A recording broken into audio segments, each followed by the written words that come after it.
नमस्कार दोस्तों, मैं सुप्रिया स्वागत करती हूं आपका डिकोड एग्जाम की डेली करंट अफेयर की क्लास में। दोस्तों, आज हम अपनी करंट अफेयर की क्लास में डिस्कस करेंगे 28 सितंबर 28 सितंबर से रिलेटेड करंट अफेयर को। तो चलिए दोस्तों, जल्दी से आप सब लोग सेशन से जुड़ जाइए, सेशन को आप सब लोग शेयर करें। और जैसा कि मैं उम्मीद कर रही हूँ आप सब लोग बहुत अच्छे से होंगे और अच्छे से अपनी प्रिपरेशन कर रहे होंगे, और इसी के साथ साथ आप डेली करंट अफेयर की अपनी नोट्स बना सके, इसके लिए आपको डेली करंट अफेयर की पीडीएफ जो है वो प्रोवाइड की जाती है। ठीक है, कहाँ पे? टेलीग्राम ग्रुप पे, जिसका लिंक डिस्क्रिप्शन बॉक्स में दिया हुआ है। तो वहां से आप जो है डिकोड एग्जाम के टेलीग्राम ग्रुप को ज्वाइन कर लीजिए। वहां आपको पर डे जो है डिस्कशन का, जो हम लोग पर डे डिस्कस करते हैं करंट अफेयर, उसकी पीडीएफ प्रोवाइड की जाती है। और साथ ही साथ क्योंकि करंट अफेयर आपके एग्जाम के लिए बहुत ज्यादा इंपॉर्टेंट है, यहाँ से संबंधित बहुत सारे प्रश्न आते हैं, इसलिए कोशिश करिए रेगुलर क्लास को फॉलो करने का, कोई भी सिंगल सेशन आपका मिस नहीं होना चाहिए। रेगुलर फॉलो करिए, नोट्स बनाइए और रिवीजन करिए।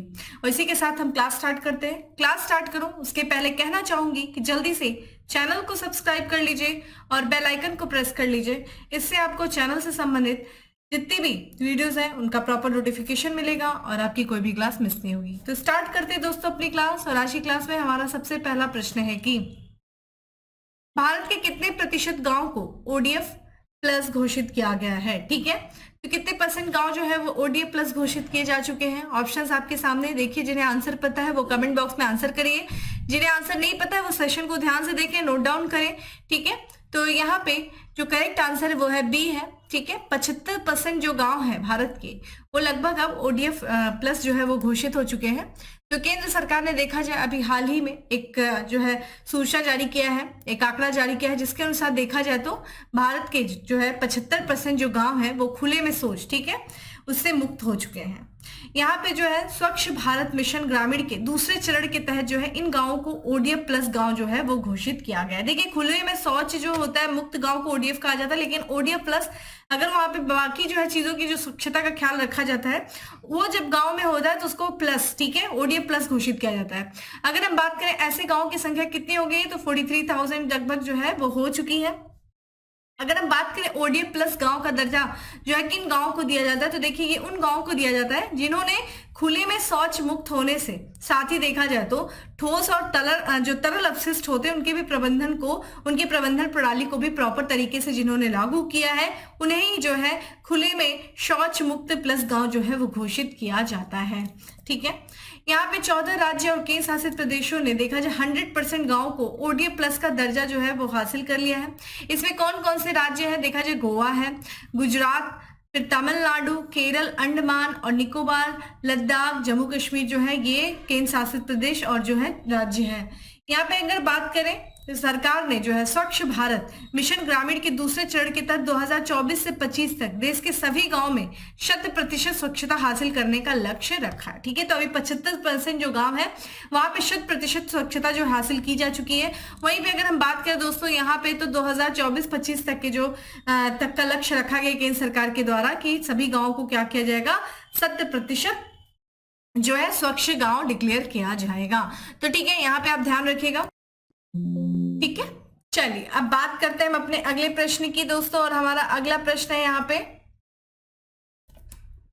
निम्न में से किस बैंक या प्राधिकरण द्वारा बीमा सुगम का अनावरण किया गया है? बीमा सुगम का अनावरण किस बैंक या प्राधिकरण के द्वारा किया गया? ऑप्शंस आप देख रहे हैं दोस्तों, और इसका करेक्ट आंसर है डी, इरडाई के द्वारा। ठीक है, इंश्योरेंस रेगुलेटरी, ठीक है, इसके द्वारा जो है यहाँ पे बीमा सुगम का अनावरण किया गया है। आइए इसके बारे में बात करते हैं। ठीक है, तो यहाँ पे हम बात करें दोस्तों जो इरडाई यानी कि भारतीय बीमा विनियामक और विकास प्राधिकरण, जिसे हम क्या कहते हैं, insurance regulatory and development authority of India, इसके द्वारा जो है एक ऑनलाइन प्लेटफॉर्म जो है पेश किया गया है जिसका नाम है, ठीक है, बीमा सुगम जो है इसका नाम है। और इस बीमा सुगम जो कि इरडाई के द्वारा लॉन्च किया गया है, जो ऑनलाइन प्लेटफॉर्म है, इसका लक्ष्य क्या है, बीमा उत्पादों और सेवाओं के लिए दुनिया का सबसे बड़ा ऑनलाइन बाजार बनना है। ठीक है, लक्ष्य देखिए क्या है बीमा सुगम का, तो बीमा उत्पादों और बीमा सेवाओं के लिए दुनिया का सबसे बड़ा ऑनलाइन बाजार बनना है, जैसा कि हमने अभी बात किया।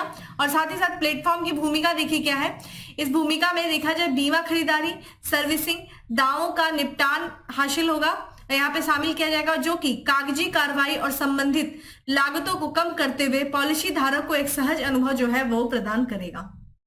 यह प्लेटफॉर्म देखिए क्या है, यह ग्राहकों को मोटर और यात्रा बीमा सहित जीवन, स्वास्थ्य और सामान्य बीमा को कवर करने वाली विभिन्न कंपनियों की बीमा योजनाओं का पता लगाने, चुनने के लिए एक उपयोगकर्ता अनुकूल इंटरफेस प्रदान करेगा। बीमा सुगम का लक्ष्य क्या है? बीमा सेवाओं के लिए एक व्यापक ऑनलाइन मंच प्रदान करना, वित्तीय क्षेत्र में यूपीआई, ठीक है, यूनिवर्सल पेमेंट इंटरफेस के प्रभाव से के समान बीमा क्षेत्र में गेम चेंजर बनना है, ठीक है। तो यहाँ पे बीमा क्षेत्र में, ठीक है, सुगमता लाने के लिए लोगों को, जो ग्राहक है बीमा क्षेत्र से संबंधित, उनको जो है बीमा में सुगमता लाने के लिए बीमा सुगम जो है प्लेटफॉर्म लॉन्च किया गया, ऑनलाइन प्लेटफॉर्म, किसके द्वारा? भारतीय बीमा विनियामक और विकास प्राधिकरण के द्वारा, ठीक है। यहाँ पे अगर हम बात करें इंश्योरेंस, यहाँ पे इरडाई की बात करें दोस्तों, जिसका फुल फॉर्म देखिएगा insurance regulatory and development authority of India. देखिए इसकी जो स्थापना हुई थी वो 1999 में की गई थी। जो किस उद्देश्य से? जो बीमा ग्राहक है उनको हितों की रक्षा करने के उद्देश्य से इस नियामक संस्था की स्थापना जो है 1999 में किया गया था। ये किस अधिनियम के तहत किया गया दोस्तों? ध्यान रखिएगा, ये एक वैधानिक निकाय है जिसका जो है स्थापना इरडाई अधिनियम 1999 के तहत किया गया था। और ये किस मंत्रालय के तहत जो है अधिकार क्षेत्र में आती है? किस मंत्रालय के? तो ये वित्त मंत्रालय के अधिकार क्षेत्र में आता है। ये देखिए, ये बीमा संबंधी जो गतिविधियां हैं उनकी निगरानी करते हुए बीमा उद्योग के विकास को नियंत्रित करता है। और इसके साथ साथ इस प्राधिकरण की जो शक्तियां और कार्य जो है वो किसके द्वारा निर्धारित होती है? तो इरडाई अधिनियम 1999 और इसी के साथ साथ बीमा अधिनियम जो कि 1938 है, इसके द्वारा जो है इसकी शक्ति और कार्य का निर्धारण किया जाता है। इन दो अधिनियमों के द्वारा, ये ध्यान रखिएगा। चलिए अब आप मुझे कमेंट बॉक्स में आंसर करिए कि इसका हेडक्वार्टर कहाँ है इरडाई का, ठीक है। हेडक्वार्टर आप मुझे बताइए, ठीक है, कहाँ पे है। इसी के साथ साथ यहाँ पे बैंक से संबंधित कुछ और भी बात कर लेते हैं। देखिए जो भारतीय क्रिकेट कंट्रोल बोर्ड है दोस्तों, उसने देखा जब बीसीसीआई घरेलू और अंतर्राष्ट्रीय सत्र 2023-26 के लिए एसबीआई लाइफ को ऑफिशियल पार्टनर के रूप में घोषित किया है, ठीक है। किसे? एसबीआई लाइफ को ऑफिशियल पार्टनर के रूप में किसने घोषित किया है दोस्तों? बीसीसीआई ने किया है। ये देखा जाए, ये इन दोनों के बीच में जो है 3 वर्षों का समझौता हुआ है। और इस साझेदारी में देखा जाए तो ये जो साझेदारी है ये जो कि 3 वर्षों के लिए की गई है, ये कब से शुरू हुई है? तो जैसा कि आपको पता है कि ऑस्ट्रेलिया के यहाँ पे जो है वनडे मैचों का सीरीज शुरू हुआ है, ठीक है। 3 मैचों के वनडे सीरीज में, जिसके में देखा जाए तो ये 22 सितंबर 2023 को शुरू हुआ है। और इसी दिन से ऑस्ट्रेलिया के खिलाफ जो शुरू होने वाले 3 मैचों के वनडे सीरीज में इस समझौते को लागू किया गया है। यहाँ पे जो बीसीसीआई है और एसबीआई लाइफ दोनों के लिए एक महत्वपूर्ण साझेदारी होगी, ठीक है। ये तो ये ध्यान रखिएगा कि एसबीआई लाइफ को ऑफिशियल पार्टनर के रूप में बीसीसीआई के द्वारा जो है चुना गया है। अगला प्रश्न है दोस्तों इन्वायरमेंट इकोलॉजी से कि किस राज्य में स्थित बांधवगढ़ टाइगर रिजर्व में हाथी महोत्सव का आयोजन किया जा रहा है, ठीक है। तो इसका आयोजन किया जा चुका है, समापन हो चुका है, ठीक है, हाथी महोत्सव का। और ये बांधवगढ़ टाइगर रिजर्व में किया गया है। प्रश्न आपसे पूछा जा रहा है कि ये टाइगर रिजर्व किस स्टेट में है, ठीक है। आपके सामने ऑप्शन है, वीडियो को दोस्तों शेयर करिए और साथ ही साथ कमेंट बॉक्स में आंसर करिए। और इसका करेक्ट आंसर है दोस्तों ए है मध्य प्रदेश, ठीक है। मध्य प्रदेश के बांधवगढ़ टाइगर रिजर्व में हाथी उत्सव का भी हाल ही में आयोजन किया गया। और इस आयोजन की बात करें दोस्तों तो ये 7 दिनों तक इसका आयोजन किया गया। यहाँ पे अगर हम बात करें हाथी रिजर्व की दोस्तों, ये एक महत्वपूर्ण भूमिका निभाता है किसमें? एक तो बाघों की सुरक्षा के लिए और साथ ही साथ जो जंगली हाथी रहते हैं उनको मानव आबादी से दूर रखने में महत्वपूर्ण भूमिका निभाता है हाथी रिजर्व। अगर हम इस महोत्सव के उद्देश्य की बात करें तो एक तरीके से ये जो महोत्सव है वो ग्रामीण और जो आसपास के परिवार हैं उनको जो है हाथियों के साथ बातचीत करने का जो है मौका देता है, ठीक है। ये महोत्सव 2023 में महोत्सव का प्राथमिक लक्ष्य क्या है दोस्तों?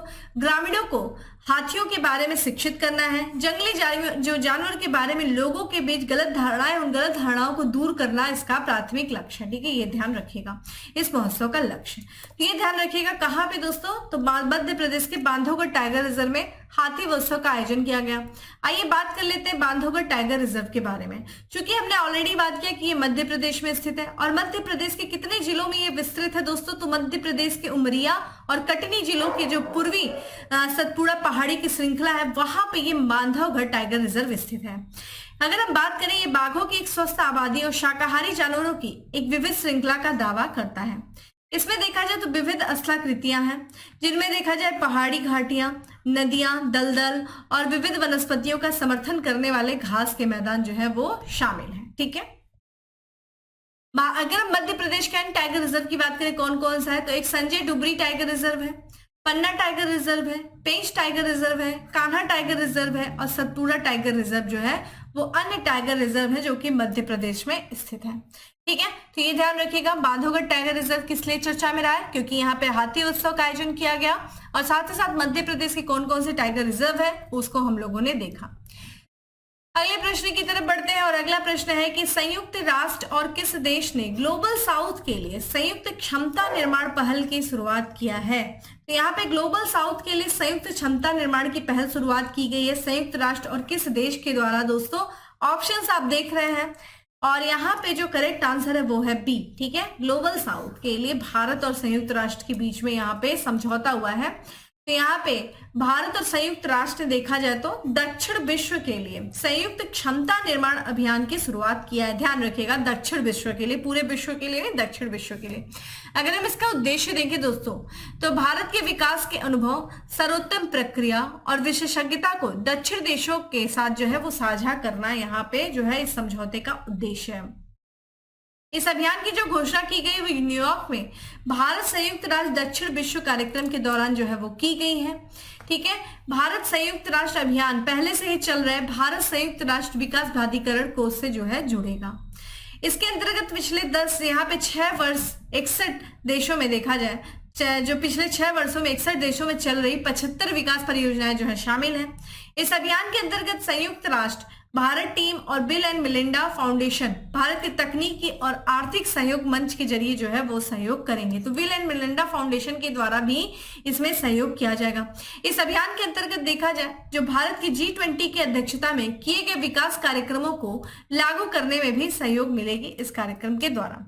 तो दक्षिण विश्व के लिए संयुक्त क्षमता निर्माण अभियान जो शुरू किया गया है वो भारत और संयुक्त राष्ट्र के द्वारा शुरू किया गया। आइए यहाँ पे कुछ और भी बात कर लेते हैं जो कि इंटरनेशनल रिलेशन से संबंधित है। यहाँ पे देखिए यहाँ पे 4 देश है, कौन से? भारत, इजराइल, संयुक्त अरब अमीरात और अमेरिका। इन्होंने देखा जाए I2U ग्रुप में, देखिए I2 मतलब 2, यहाँ पे ध्यान रखिएगा इंडिया, इजराइल और यू यानी कि यूएई और यूएसए। आपसे पूछा जा सकता है कि I2U2 ग्रुप जो है इसमें से कौन सा देश शामिल नहीं है? तो ध्यान रखिएगा I2 यानी कि 2I कौन सा? इंडिया, इजराइल और यू कौन सा? U2 यानी कि 2U कौन कौन से हो गए? यूनाइटेड अरब अमीरात और यूनाइटेड स्टेट ऑफ अमेरिका। तो ये 4 देशों का ये ग्रुप है जिसने एक संयुक्त अंतरिक्ष उद्यम की घोषणा की है। तो यहाँ पे इस ग्रुप ने एक संयुक्त अंतरिक्ष उद्यम की घोषणा की है और इसकी जो है उद्देश्य क्या है? इस उद्यम का नीति निर्माताओं, संस्थाओं और उद्यमों के लिए एक अद्वितीय अंतरिक्ष आधारित उपकरण जो है वो विकसित करना है। साथ ही ये 4 देशों के समूह ने देखा जाए सदस्य देशों के बीच सहयोग, दुनिया भर में साझेदारी बढ़ाने के लिए अपनी एक वेबसाइट भी जो है वो लॉन्च की है। ठीक है, तो ये ध्यान रखिएगा, यहाँ पे एक संयुक्त अंतरिक्ष उद्यम की घोषणा की गई है इस ग्रुप के द्वारा। ठीक है, I2U2 ग्रुप। और ये ध्यान रखिएगा इस ग्रुप में कौन शामिल नहीं है, आप ध्यान रखिएगा। देखिए अभी हाल फिलहाल में देखिए 5 आइज बहुत चर्चा में। ठीक है, 5 आइज बहुत ज्यादा चर्चा में है, स्पेशली जब से ये खालिस्तान का जो है बात चल रही है, जो ये कनाडा का जिस तरह का रोल रहा है। चलिए आप मुझे बताइए जो 5 आई है इसमें कौन सी कंट्री शामिल है? आप मुझे कमेंट बॉक्स में आंसर करिए। ठीक है, चलिए अगले प्रश्न की तरफ बढ़ते हैं जो कि आपका इकोनॉमिक्स से संबंधित है, बैंकिंग सेक्टर से संबंधित है। कि निम्न में से किस बैंक ने MSME यानी कि माइक्रो स्मॉल मीडियम इंटरप्राइजेस के लिए neo for business banking platform launch किया है? तो neo for business banking platform किस बैंक के द्वारा लॉन्च किया गया है? ये किया गया है दोस्तों प्राइवेट सेक्टर के बैंक एक्सिस बैंक के द्वारा लॉन्च किया गया है। तो यहाँ पे एक्सिस बैंक ने, ध्यान रखेगा, नियो फॉर बिजनेस जो है इस प्लेटफॉर्म को लॉन्च किया है, ध्यान रखिएगा। और यह देखा जाए कि एक स्पेशल ट्रांजैक्शन बैंकिंग प्लेटफॉर्म है। ठीक है, इसमें ट्रांजैक्शन किया जाता है जो विशेष रूप से भारतीय सूक्ष्म, लघु और मध्यम उद्यमों के लिए तैयार किया गया है। ठीक है, MSME की वास्तविक, वर्तमान और उभरती लेन देन बैंकिंग आवश्यकताओं के लिए तैयार की गई अपनी तरह की पहली पेशकश है। ठीक है, इसमें देखा जाए भारत में 6.5 करोड़ से ज्यादा एमएसएमई है। सकल घरेलू उत्पाद में जो है इनका योगदान जो है 30% से अधिक योगदान के साथ एमएसएमई जो है वो भारत की अर्थव्यवस्था की रीढ़ है। ठीक है, क्योंकि अगर हम देखें एमएसएमई का अगर भारत की अर्थव्यवस्था में जो सकल घरेलू उत्पाद है यानी कि जीडीपी में कितना योगदान है दोस्तों, 30% का योगदान है। तो आप देख सकते हैं ये सेक्टर कितना ज्यादा महत्वपूर्ण है और इन्हीं सेक्टरों को, ठीक है, एक तरीके से स्पेशल ट्रांजैक्शन बैंकिंग प्लेटफॉर्म के रूप में लॉन्च किया गया है एमएसएमई के लिए। ठीक है, neo for business axis bank के द्वारा। ठीक है, तो ये था। अब हम बात करते हैं अगला प्रश्न, मोस्ट इंपॉर्टेंट, ध्यान रखिएगा, इसको इंपॉर्टेंट कर लीजिएगा कि हाल ही में चर्चा में रहा, ठीक है, चर्चा में रहा 128वां संविधान संशोधन विधेयक किससे संबंधित है। तो देखिए यहाँ पे हम बात करें ये जो 128वां संविधान संशोधन विधेयक है वो जो कि अभी हाल फिलहाल में जो कि संसद के द्वारा पारित किया गया है दोस्तों, ये किससे संबंधित है, दहेज रोकथाम से, बाल श्रम से है, महिला आरक्षण से या फिर दोस्तों वृद्धा पेंशन से। ध्यान रखिएगा लोकसभा राज्यसभा में महिला आरक्षण के लिए दोस्तों ये बिल पास किया गया था। ठीक है, ये संशोधन 128वां संशोधन, ठीक है, विधेयक है और ये जो कि पास कर दिया गया है संसद के द्वारा। तो संसद ने दोस्तों संविधान का जो 128वां संशोधन विधेयक है उसको सफलतापूर्वक क्या किया है, पारित कर दिया है। और अगर हम बात करें ये जो विधेयक है 128वां संविधान संशोधन विधेयक, ये देखिए क्या करता है, ये लोकसभा में, ठीक है, राज्यसभा में और विधानसभाओं और साथ ही साथ दिल्ली विधानसभा, ध्यान रखिएगा सिर्फ दिल्ली, यहाँ पे पुडुचेरी विधानसभा के बारे में बात नहीं की जा रही है, तो दिल्ली विधानसभा में जो महिलाएं हैं, ठीक है, महिलाओं के लिए जो जितनी भी सीटें हैं एक तरीके से इन जो यहाँ पे लोकसभा, राज्यसभा और विधानसभा और दिल्ली विधानसभा में जो सीटें हैं उन सीटों में देखा जाए 1/3 जो है आरक्षित कर दी जाएंगी। किनके लिए दोस्तों, ये महिलाओं के लिए। ठीक है, तो 1/3 आरक्षण का प्रावधान करता है महिलाओं के लिए किस, कौन सा संविधान संशोधन विधेयक दोस्तों, 128वां संविधान संशोधन विधेयक। इस विधेयक का देखिए नाम आपके लिए इंपॉर्टेंट है, इस विधेयक का नाम क्या है, नारी शक्ति वंदन अधिनियम। ठीक है, और ये विधेयक जो है, ये महिला आरक्षण विधेयक जो है वो 21 सितंबर 2023 को भारी बहुमत के साथ, ठीक है, इसको राज्यसभा में मंजूरी मिली। क्योंकि अगर हम देखें 214 में से किसी ने भी इस बिल के विपक्ष में, यानी कि सबने पक्ष में मतदान किया, किसी ने भी इस बिल का विरोध नहीं किया। वही बात करें लोकसभा में, ये पहले से ही भारी समर्थन के साथ जो है पारित किया गया था। अगर हम देखें यहाँ पे जो 454 सांसद है उसमें से जो है केवल 2 सांसदों ने इसका विरोध किया था, लेकिन बाकी लोगों ने भारी बहुमत के साथ इस बिल को लोकसभा से पास किया। फिर राज्यसभा में ये पूरे समर्थन के साथ जो है लागू किया गया, इस बिल को पास किया गया। उसके बाद देखा जाए तो यहाँ पे संसद ने भी इस बिल को पारित कर दिया है। ठीक है, तो यहाँ पे जो है लोकसभा के जो अध्यक्ष ओम बिरला ने निचले सदन में विधेयक के पारित होने की औपचारिक घोषणा की थी।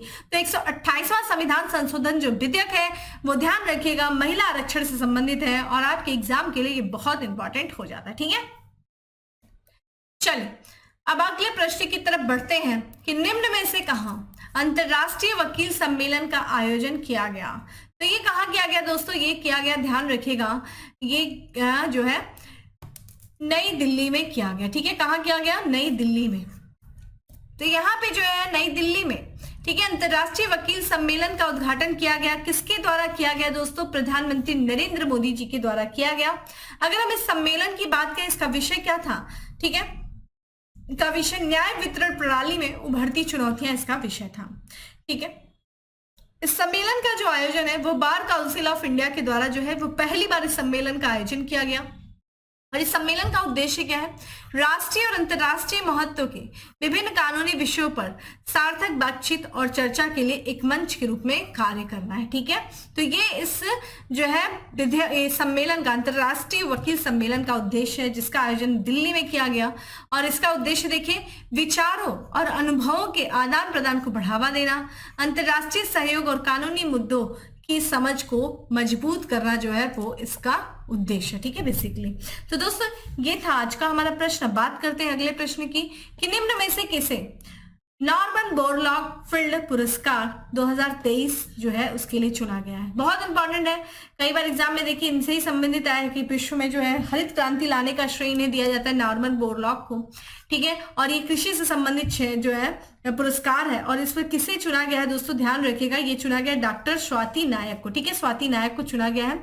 तो कृषि और खाद्य उत्पादन के क्षेत्र में जो उनका असाधारण योगदान है, उसी योगदान के महत्वपूर्ण मान्यता देने के लिए जो उड़ीसा की ये वैज्ञानिक हैं स्वाति नायक, डॉक्टर स्वाति नायक, इनको 2023 के लिए जो प्रतिष्ठित बोरलॉग फील्ड अवार्ड है वो प्रदान किया जाएगा, इनको चुना गया। ठीक है, यह प्रतिष्ठित पुरस्कार देखा जाए तो किसानों को वांग संचालित चावल वृक्ष प्रणाली में शामिल करने के लिए उनके अभिनव दृष्टिकोण का सम्मान करता है, जिसमें परीक्षण और तैनाती से ठीक है लेकर जलवायु लचीला और पौष्टिक चावल की किस्मों तक पहुंच और अपनाने तक जो है वो शामिल है। स्वाति ने देखिए क्या योगदान किया डॉक्टर स्वाति ने, तो सीड्स विदाउट बॉर्डर नामक एक अंतरराष्ट्रीय बीज नीति समझौते को तैयार करने में इन्होंने महत्वपूर्ण भूमिका निभाई।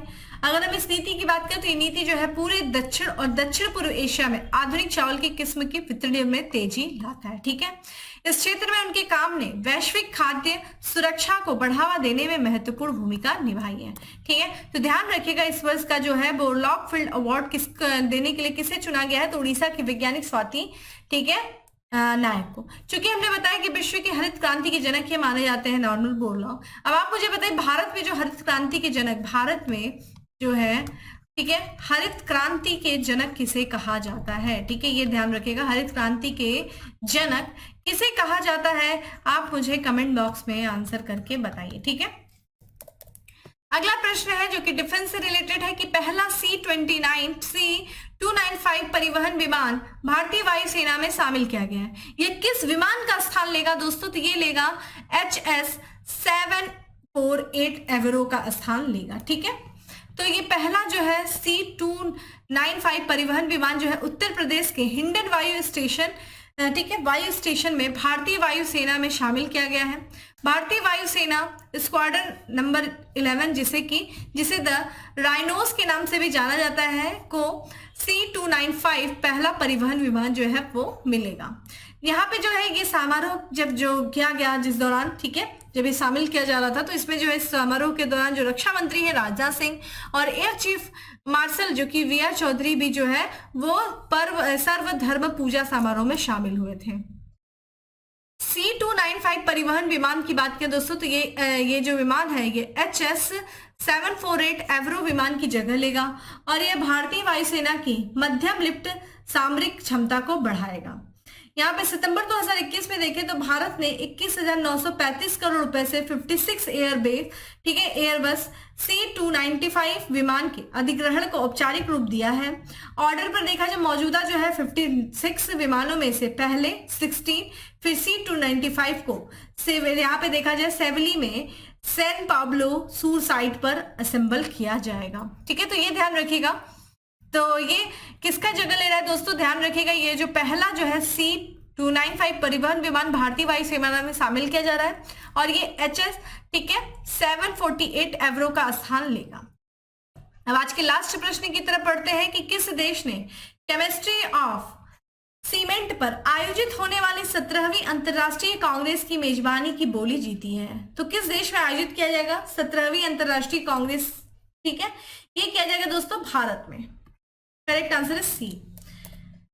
तो भारत ने देखा जाए केमिस्ट्री ऑफ सीमेंट पर जो आयोजित होने वाली 17वीं अंतरराष्ट्रीय कांग्रेस है इसकी मेजबानी की बोली जीती है। National council for cement and building material ने आईआईटी दिल्ली के साथ मिलकर बैंकॉक में चल रहे 16वें आईसीसी के दौरान जो है भारत की बोली सफलतापूर्वक प्रस्तुत किया और भारत इस बोली को जीत भी गया। और इस तरीके से देखा जाए भारत जो है केमिस्ट्री ऑन सीमेंट पर जो 17वीं अंतरराष्ट्रीय कांग्रेस होगी उसकी मेजबानी करेगा। ठीक है, तो यहाँ पे जो है केमिस्ट्री ऑफ सीमेंट की बात करें तो ये अंतरराष्ट्रीय कांग्रेस की जो है अपनी तरह का ये सबसे बड़ा आयोजन है और इसमें देखा जाए सीमेंट और कंक्रीट क्षेत्र में जो अनुसंधान की प्रगति है उसकी समीक्षा किया जाता है इसमें। और इसका जो है इस कांग्रेस का आयोजन 1918 से जो है आमतौर पर कब से कब तक किया जाता है तो 4 से 6 साल के अंतराल पर किया जाता है 1918 से। तो ये ध्यान रखिएगा दोस्तों 17वीं अंतरराष्ट्रीय कांग्रेस किस पर दोस्तों केमिस्ट्री यहाँ पे केमिस्ट्री ऑफ सीमेंट पर वो भारत में आयोजित की जाएगी। तो ये था आज के हमारे टाइम एमसीक्यू। अब बात करते हैं दोस्तों किसके बारे में, फैक्ट्स ऑफ द डे के बारे में। तो आज का हमारा सबसे पहला फैक्ट है कि आईसीआईसीआई लोम्बार्ड ने एमडी और सीईओ के रूप में किसे नियुक्त किया है, वो किया है संजीव मंत्री को किया है। भारत पाक सीमा पर सांचू पोस्ट पर सीमा द्वार का उद्घाटन किया गया है किस राज्य में दोस्तों? राजस्थान में। अगला है, हाल ही में इंडियन ग्रैंड प्रिक्स 2023 का खिताब जीता है मार्को, ठीक है, वेजेंटली ने। वनडे इतिहास में 3000 छक्के लगाने वाले दुनिया की पहली क्रिकेट टीम बनी है दोस्तों, कौन बनी है? भारत बनी है। दुनिया का सबसे पुराना देवदार का पेड़ पाया गया, कहां पाया गया? डोडा जिला में पाया गया, जम्मू कश्मीर के डोडा जिला में।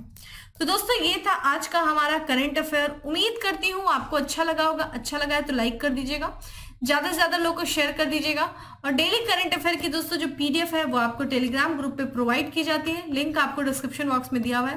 तो जाइए डाउनलोड करिए, ना सिर्फ डाउनलोड करिए बल्कि अपने शॉर्ट नोट्स बनाइए, रिविजन करिए। फिर मिलते हैं अगले सेशन में, तब तक के लिए bye, have a good day, stay safe and stay